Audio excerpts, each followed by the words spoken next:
Il y a des silences qui ne résonnent pas dans le monde, mais qui éclatent à l'intérieur. La fin qui arrive sans un mot, l'adieu qui ne se dit pas, l'absence qui ne prévient pas. Elle ne crie pas, elle s'installe simplement, comme un parfum qui disparaît de la pièce, comme une tasse oubliée sur la table. C'est le genre de douleur que personne ne voit, mais qui ronge la poitrine avec la force de 1000 tempêtes, parce que l'amour qui meurt en silence ne nous offre pas d'au revoir. Il nous laisse suspendus entre des questions, entre ce qui a été et ce qui ne sera jamais dit.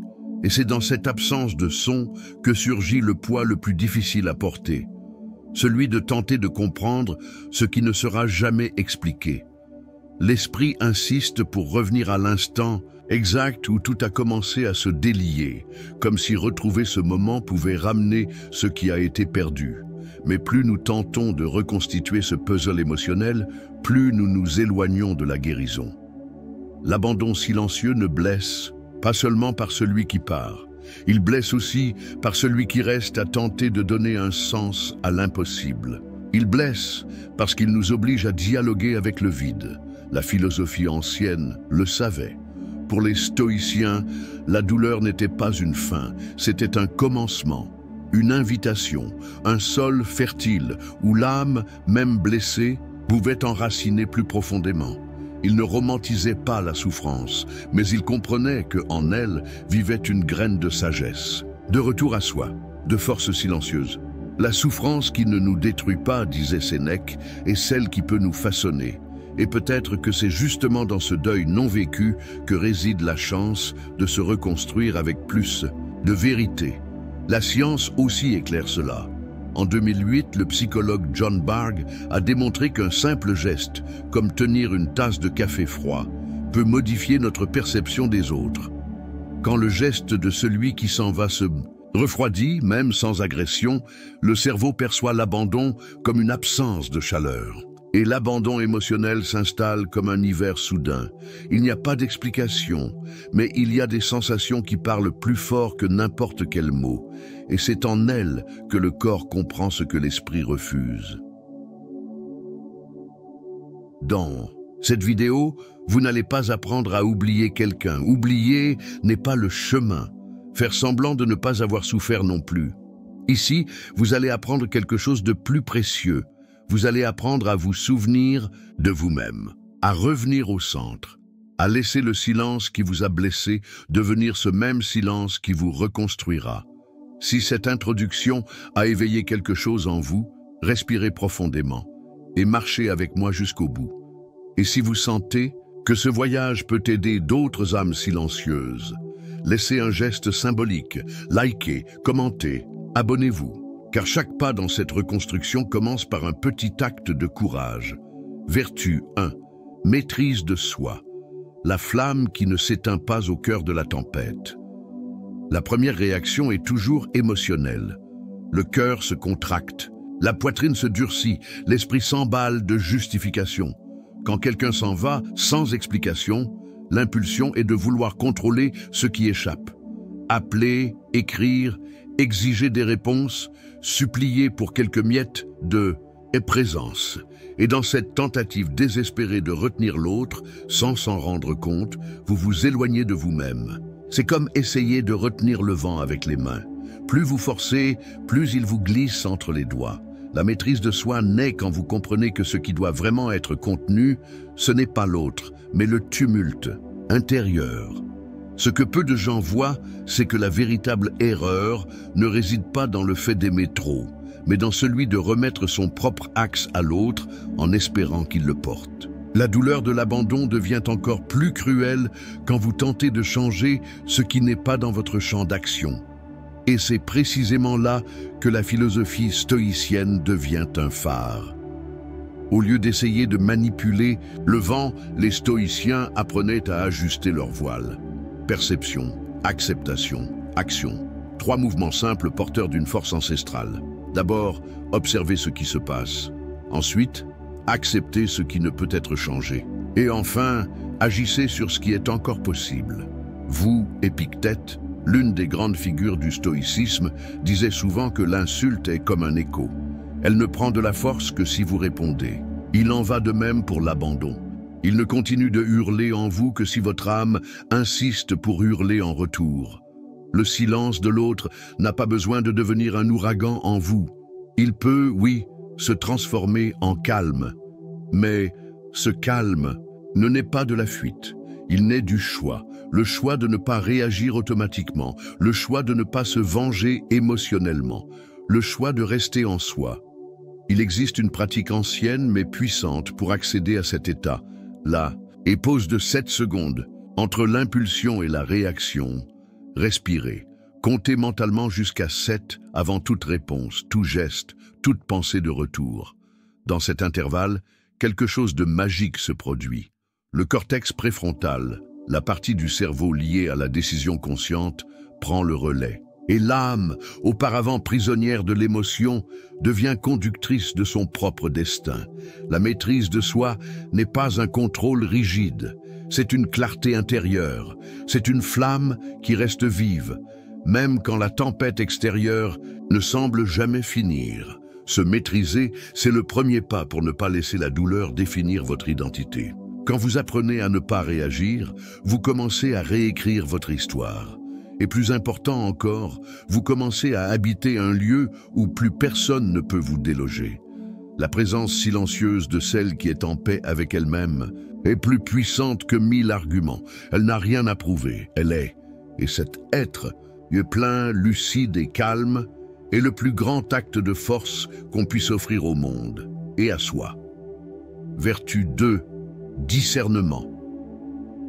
Tout ce qui ressemble à de l'abandon n'est pas nécessairement une perte.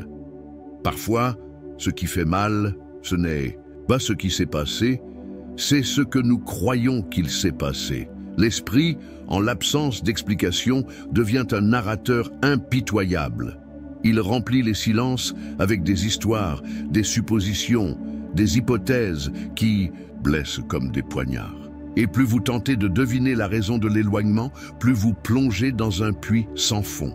L'abandon semble prendre des formes plus grandes, plus sombres, mais est-ce que ce que vous avez perdu vous appartenait vraiment? Il existe un piège subtil dans le cœur humain, celui d'interpréter tout à travers sa propre blessure. Quand quelqu'un s'éloigne, quand le silence s'installe, l'ego crie « J'ai été rejeté, maintenant je ne suis pas suffisante, on m'a abandonné ». Mais le discernement, lorsqu'il mûrit, enseigne quelque chose de plus profond. Toute absence n'est pas un jugement. Tout éloignement ne parle pas de vous. Parfois, l'autre est perdu dans ses propres labyrinthes. Parfois, il ne sait tout simplement pas comment rester. Et projeter des significations sur les gestes d'autrui ne fait qu'amplifier une douleur déjà bien présente. Marc Aurèle, dans ses méditations, mettait en garde contre cette illusion de possession que tant de gens nourrissent. « Tu ne possèdes pas ce qui n'est pas sous ton contrôle », disait-il. Appliqué à la vie émotionnelle, c'est comme un signal d'alarme pour l'attachement. Croire que nous avons droit aux affections, décisions ou présence des autres, c'est semer la souffrance de nos propres mains. Le discernement stoïcien nous invite à regarder avec lucidité. Ce qui vient de l'autre n'est pas un dû, c'est un don. Et ce qui ne vient pas n'était pas votre chemin. Épictète renforce cette perspective avec une clarté déconcertante. Tu ne perds pas ce que tu n'as jamais contrôlé. Autrement dit, ce qui s'échappe n'était pas une propriété mais un passage. Et ce passage, aussi douloureux soit-il, peut aussi être une libération. Une porte vers l'intérieur, un miroir. Une invitation à voir que ce qui ressemblait à de l'abandon est peut-être, en vérité, un redéploiement. Un éloignement qui vous ramène à vous-même. Une rupture qui ne sépare pas l'amour, authentique, mais la projection qui vous empêchait de vivre votre vérité. Discerner, c'est respirer profondément avant de réagir à ce que l'on ressent. C'est comprendre qu'il y a une différence entre douleur et souffrance. La douleur est naturelle. La souffrance, bien souvent, est une interprétation.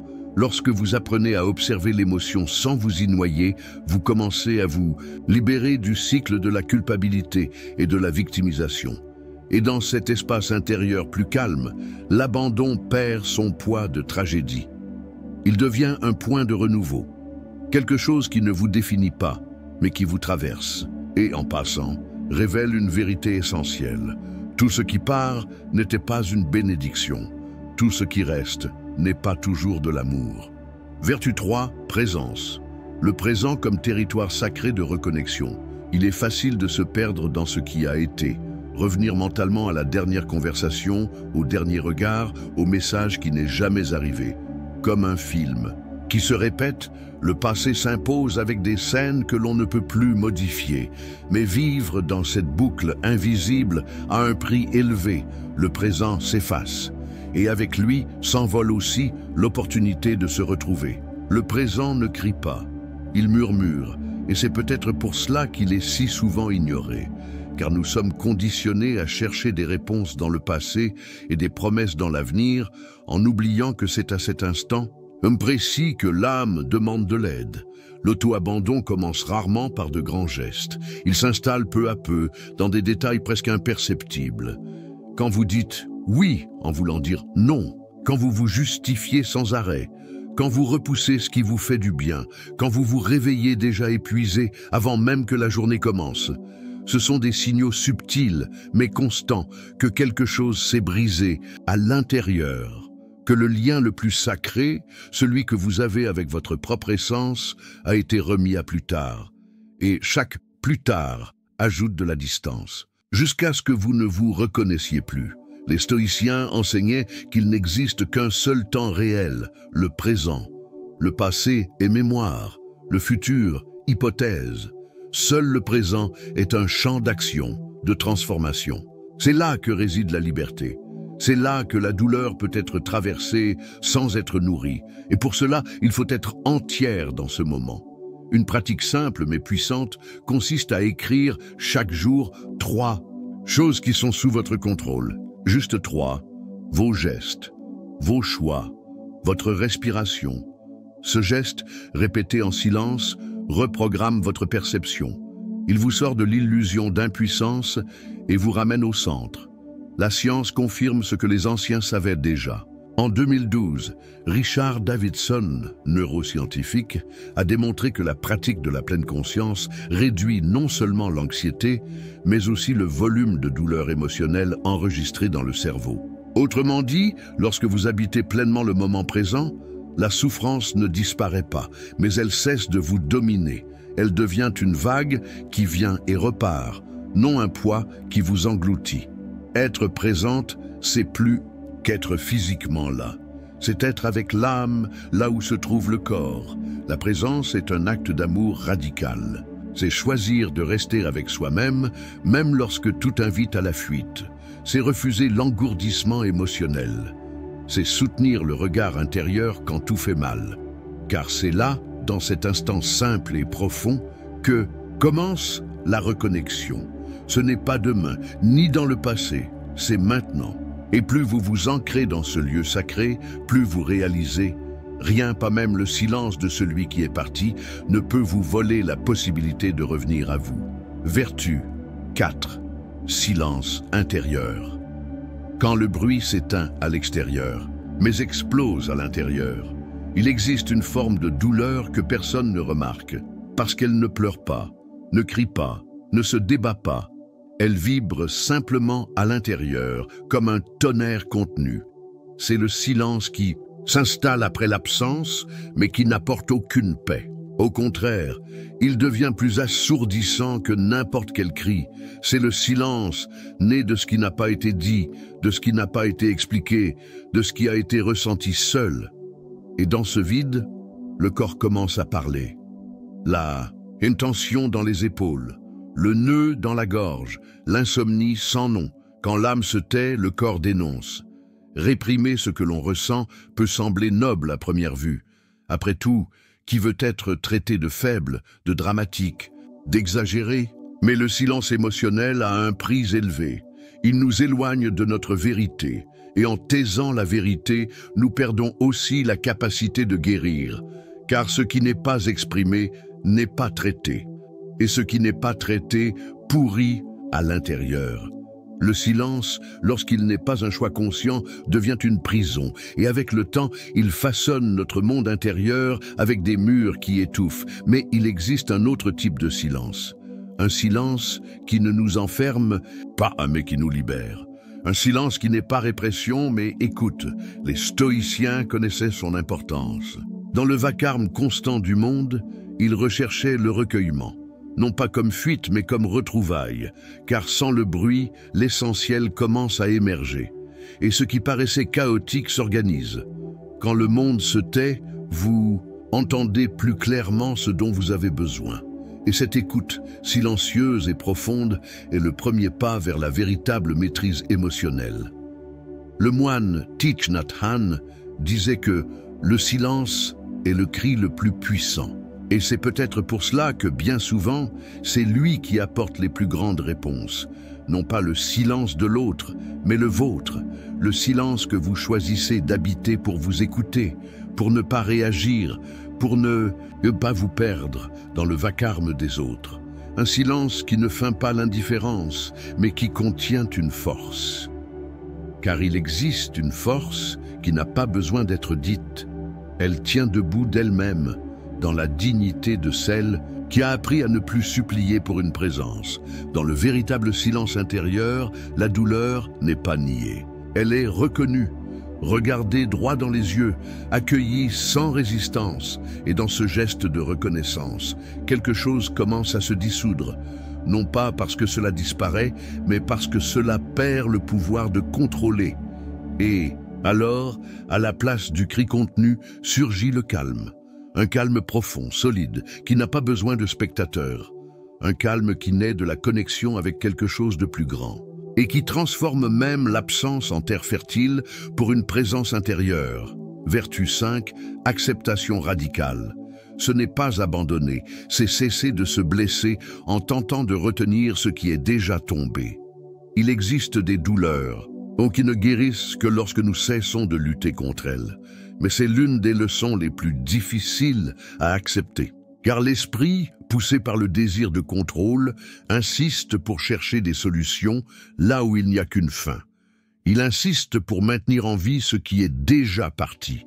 Il insiste pour essayer de réparer ce qui, à l'intérieur, est déjà en morceaux. Et dans cet effort silencieux pour retenir ce qui s'est effondré, nous nous blessons plus profondément que n'importe quelle parole de l'autre n'aurait pu le faire. La souffrance se prolonge lorsque nous cherchons à hâter la guérison, lorsque nous voulons que la douleur cesse avant d'avoir accompli son rôle. Mais la douleur a son propre rythme, et tenter de la faire taire de force ne fait que la rendre plus bruyante à l'intérieur. La quête d'une paix immédiate peut se transformer, sans que nous le remarquions, en une forme de violence intérieure. Car il ne s'agit pas seulement de vouloir oublier, il s'agit de refuser la réalité telle qu'elle est. Et ce refus, jour après jour, creuse des abîmes qui éloignent l'âme d'elle-même. Les stoïciens enseignaient qu'accepter ne signifie pas abandonner. Accepter, c'est reconnaître la vie telle qu'elle se présente, sans résistance. Sans idéalisation, c'est dire « cela est en train d'arriver et je choisis de ne pas me briser à cause de cela ». Il comparait la souffrance à l'image de quelqu'un tenant un tison ardent à la main en espérant que l'autre se brûle. Plus vous le tenez, plus vous vous brûlez. Et la seule issue, c'est de lâcher. Non parce que vous êtes faible, mais parce que vous avez compris que continuer à tenir, c'est se blesser de l'intérieur. Il existe une pratique qui aide à traduire cette acceptation en geste. Une respiration profonde, lente, intentionnelle. En inspirant, vous invitez le présent. En expirant, vous relâchez le contrôle. C'est un cycle simple mais symbolique, car chaque expiration porte avec elle la décision de ne plus résister à ce qui est déjà passé, de ne plus lutter contre le temps, de ne plus forcer des sentiments qui n'ont plus leur place. L'acceptation radicale est, avant tout, un abandon conscient, non pas envers l'autre, mais envers soi. Et quand cet abandon a lieu, quelque chose change. La douleur, autrefois insupportable, perd son poids. Le cœur qui se débattait trouve le repos, car accepter, c'est l'opposé de se trahir. c'est retrouver sa vérité intérieure. C'est ce moment où vous cessez de chercher à comprendre pourquoi et commencez à vous demander comment puis-je fleurir à partir d'ici. À cet instant, ce qui est tombé cesse d'être ruine et commence à devenir fondation pour quelque chose de plus vrai. Vertu 6. Autocompassion stoïcienne. Vous n'avez pas besoin d'être forte tout le temps. La force que le monde attend de nous est souvent celle qui nous déconnecte de notre propre âme. Être forte est devenu synonyme de tout supporter. En silence, de sourire avec le cœur en miettes, d'avancer même quand tout à l'intérieur crie « pause ». Mais il existe une force plus profonde, plus honnête, plus guérissante, celle de se permettre de ressentir. Et cette permission n'est pas une faiblesse, c'est de la sagesse, car personne ne s'épanouit en réprimant sa douleur. Personne ne guérit sans se regarder avec compassion. Le stoïcisme, souvent mal compris, n'a jamais prôné la froideur. Il ne nous invite pas à l'indifférence, mais à la clarté. Il ne propose pas la rigidité, mais l'intégrité émotionnelle. Marc Aurèle pleurait. Épictète ressentait la douleur. Sénèque écrivait sur le deuil. Tous ont compris que la douleur n'a pas besoin d'être niée pour que la lucidité existe. Ce que le stoïcien pratique, ce n'est pas l'endurcissement, mais c'est la présence, le courage d'accueillir ce qu'il ressent et la lucidité de ne pas se laisser submerger. La plupart des gens qui cherchent la spiritualité oublient quelque chose d'essentiel, que la rigidité est aussi une fuite. La rigidité émotionnelle, déguisée en élévation spirituelle, nous éloigne de la guérison. Car à force de vouloir être forte en permanence, vous finissez par nier votre propre humanité. Et l'âme ne supporte pas d'être niée trop longtemps. Elle s'éteint, elle se tait, elle se referme, jusqu'à ce que le corps se mette à crier ce que le cœur tentait de cacher. C'est pourquoi l'autocompassion n'est pas un luxe, c'est un acte de survie. Il existe des histoires qui nous enseignent cela avec simplicité, comme celle de cet homme abandonné sans explication, plongé dans un silence sans couleur. Pendant des mois, il a cherché des réponses. Il a tenté d'être fort. Mais c'est seulement lorsqu'il s'est regardé dans le miroir, en profondeur, et s'est autorisé à pleurer, que quelque chose a changé. Il ne s'est pas jugé, il s'est simplement vu. Et dans cet instant, il n'a pas trouvé la réponse de l'autre, mais son propre axe. Parfois, tout ce dont nous avons besoin, c'est cela. 2 minutes, face à nous-mêmes, sans masque, sans bruit, sans mensonge. La pratique du miroir silencieux est simple, mais transformatrice. Regardez-vous dans les yeux. 2 minutes en silence, sans détourner le regard. Observez simplement. Et dans cette rencontre, vous réaliserez qu'il y a encore de la vie là, encore de la beauté, encore quelque chose d'intact. L'autocompassion stoïcienne ne consiste pas à se consoler avec des illusions. Elle consiste à se soutenir avec la vérité, à être le sol sur lequel vous pouvez tomber et malgré tout fleurir. Car oui, vous pouvez être forte. Mais avant cela, vous devez être entière. Vertu 7, authenticité émotionnelle. Ne nie pas, n'explose pas, exprime. Il y a un déséquilibre invisible qui s'installe quand nous nions ce que nous ressentons. Non par faiblesse, mais par habitude. On nous a appris à cacher, à ravaler les larmes, à feindre la légèreté même quand le cœur est lourd. Mais ce qui n'est pas exprimé s'accumule. Et ce qui s'accumule finit par déborder. Non sous forme de libération, mais d'explosion. Une parole de travers, un silence hostile, une irritation démesurée, la douleur qui ne trouve pas de voix, devient bruit émotionnel. Il existe un mythe persistant dans l'imaginaire collectif, celui qui dit que contrôler ses émotions, c'est les faire taire. Mais le vrai contrôle ne réside pas dans la répression, il réside dans l'expression consciente. Il s'agit de nommer l'émotion avant qu'elle ne prenne possession du corps, de regarder la colère, la peur, la tristesse et de dire « je te vois ». Car lorsqu'on nomme ce que l'on ressent, on commence à se dissocier de la douleur. Elle cesse d'être une identité pour redevenir une expérience. La communication non violente nous enseigne cela avec justesse. Ressentir n'est pas le problème. Le problème, c'est de se confondre avec le ressenti, comme s'il définissait ce que nous sommes. Quand nous disons « je ressens de la colère » au lieu de « je suis colérique », nous créons un espace entre l'émotion et le moi. Et dans cet espace réside la liberté. Le stoïcien vit dans cet intervalle. Il ne fait pas semblant de ne rien ressentir. Il refuse simplement d'être gouverné par ce qu'il ressent. Et cela est un acte d'amour, un amour de soi, un amour de son propre centre. Carl Jung nous a laissé un avertissement qui résonne encore. Tout ce que nous ne faisons pas face en nous devient destin.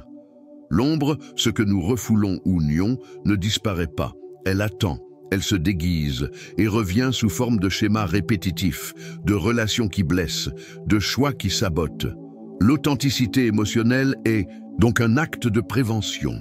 C'est comme allumer la lumière avant que la peur ne devienne un monstre. C'est comme ouvrir une fenêtre avant que la maison ne suffoque. Être authentique émotionnellement ne veut pas dire exploser, ni dramatiser. Cela signifie être entière, dire ce que l'on ressent sans s'y noyer, nommer ce qui fait mal sans s'y attacher, ressentir sans craindre de paraître fragile, car il n'y a pas plus grande fragilité que de vivre déconnecté de sa propre vérité. Lorsque vous vous autorisez à vous exprimer avec clarté et respect, vous ne faites pas que vous soulager, vous vous guérissez. Et peu à peu, vous découvrez qu'il y a une immense force dans la vulnérabilité assumée, une force qui n'impose pas, qui n'exige rien, mais qui soutient et transforme. Vertu 8. Liberté intérieure. Quand tu cesses de réagir, le monde perd le pouvoir de te blesser. Il y a un moment où tout semble s'effondrer. Et dans cet effondrement, silencieux, surgit un choix invisible, réagir ou observer. Réagir est instinctif. C'est l'élan de se justifier, de confronter, de réclamer des explications. Observer est rare. C'est le geste mûr de celle qui a compris que tout ne mérite pas une réponse, que tout mouvement extérieur ne mérite pas un écho intérieur. La vraie liberté ne naît pas quand le monde cesse de blesser. Elle naît quand tu cesses de permettre à ce qui vient de l'extérieur de t'arracher à toi-même. La solitude spirituelle a un visage que peu osent regarder. Elle n'est pas faite uniquement d'absence. Elle est faite de profondeur. Quand tout le monde s'éloigne, tu te vois, sans distraction, sans bruit, sans masque. Et cette vision peut faire peur, car nous avons appris à dépendre des autres pour valider notre propre existence. Mais être seul, lorsque cela est accueilli comme sacré, devient le début d'une complétude qui n'a plus besoin de spectateurs. C'est le commencement d'une relation intime avec son âme. Dans bien des cas, la guérison commence justement quand tu renonces à vouloir oublier, car l'acte d'oublier en soi est une forme de résistance, une négation déguisée, et tout ce qui est nié revient. Lorsque tu cesses simplement de réagir à la pensée, au souvenir, à l'absence, quelque chose se transforme. Tu cesses d'alimenter la douleur, et une douleur sans nourriture s'affaiblit. Ce n'est pas de la froideur, c'est de la présence. C'est de la maîtrise intérieure. C'est l'art de se porter soi-même, même quand tout invite à l'effondrement. Une pratique stoïcienne ancestrale peut t'accompagner sur ce chemin. La révision nocturne. À la fin de la journée, en silence, demande-toi « Qu'ai-je sacrifié de moi-même pour essayer de garder l'autre ?» Cette question a le pouvoir de révéler des fissures intérieures. Elle montre où tu t'es abandonné, où tu as ta vérité, où tu as troqué ta paix contre de l'acceptation. Et en reconnaissant cela, non pour te juger mais pour te retrouver, commence un nouveau pacte avec toi-même, celui de ne plus jamais te perdre pour personne. La liberté intérieure ne consiste pas à vivre blindé. Elle consiste à vivre perméable mais intacte. C'est sentir le vent mais rester debout, être touché par la douleur, sans la laisser définir qui tu es. Quand tu deviens souveraine de tes réactions, le monde entier change. Non parce qu'il est devenu plus doux, mais parce que tu es devenu libre. Et la liberté qui naît de l'intérieur ne peut être atteinte par l'absence, par le silence, par le rejet. Elle est tienne. Et cela, Personne ne pourra jamais te l'enlever. Vertu 9. But silencieux. Laisse la douleur construire un nouveau sens. Quand tout s'effondre, l'instinct est de chercher un abri, un nouvel amour, un nouveau projet, un nouveau sens.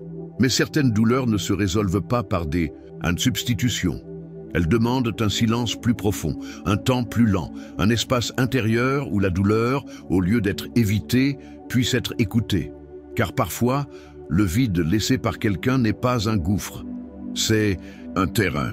Et sur ce terrain dur et sans couleur, il est peut-être possible de planter quelque chose qui n'aurait jamais pu naître si l'autre était resté. La douleur, lorsqu'elle est acceptée sans précipitation, se transforme en pont. Un pont entre ce que tu as été contrainte de laisser derrière et ce que tu peux encore bâtir. Mais cette traversée n'est pas bruyante, elle ne réclame ni applaudissements, ni réponse. Elle est faite de petits gestes, de décisions solitaires, de choix silencieux qui peu à peu redessinent ton monde intérieur.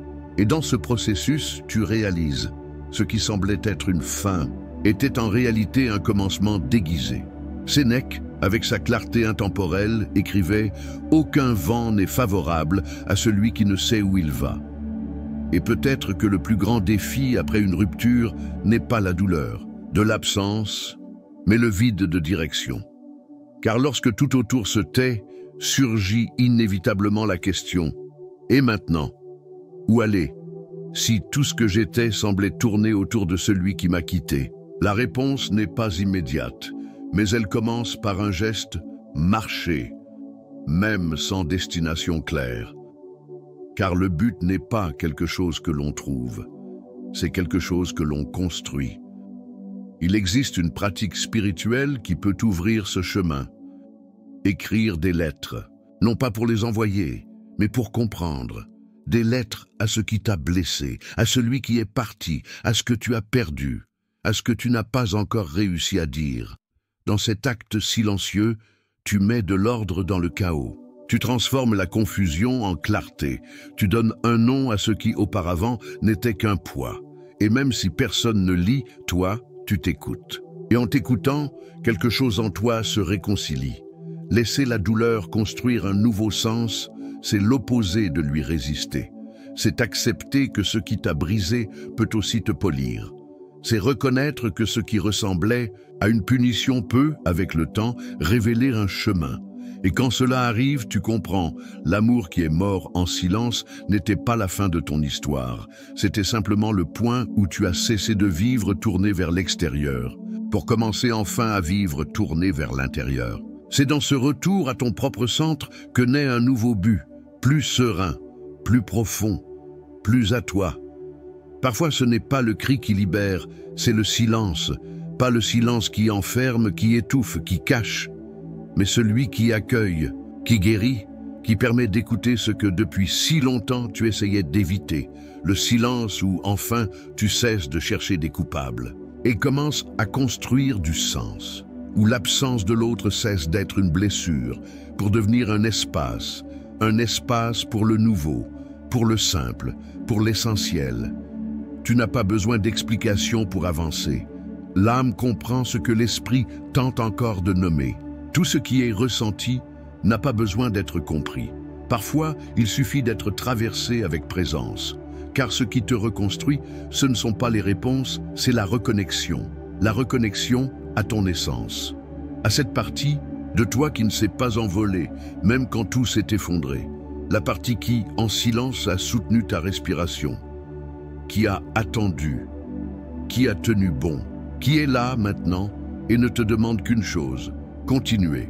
Si tu as l'impression d'être en ruine, peut-être est-ce justement l'occasion de reconstruire avec plus de vérité.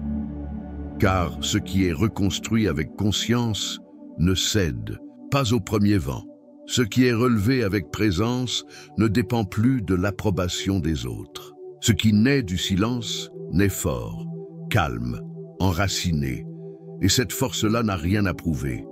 Elle existe. Et parce qu'elle existe, elle transforme. Aujourd'hui, peut-être que rien n'a changé à l'extérieur. Mais si quelque chose s'est déplacé en toi au fil de ce chemin, alors c'est déjà un commencement, C'est déjà un mouvement, c'est déjà une guérison en forme de graine. Alors ne réagis pas, ne te précipite pas, observe simplement. Et quand le monde demandera où tu es, laisse ton silence répondre avec dignité, avec présence. Avec ce type d'amour qui ne supplie pas, n'exige pas, ne se replie pas, mais qui fleurit, même parmi les décombres. Si cette vidéo a touché ton âme d'une quelconque manière, aime-la et abonne-toi, pas pour l'algorithme, mais parce qu'en le faisant, tu envoies un signal silencieux à l'univers. Je suis prête à me transformer. Ici, avec le stoïcisme, nous avancerons ensemble, en silence, avec courage et avec l'âme éveillée.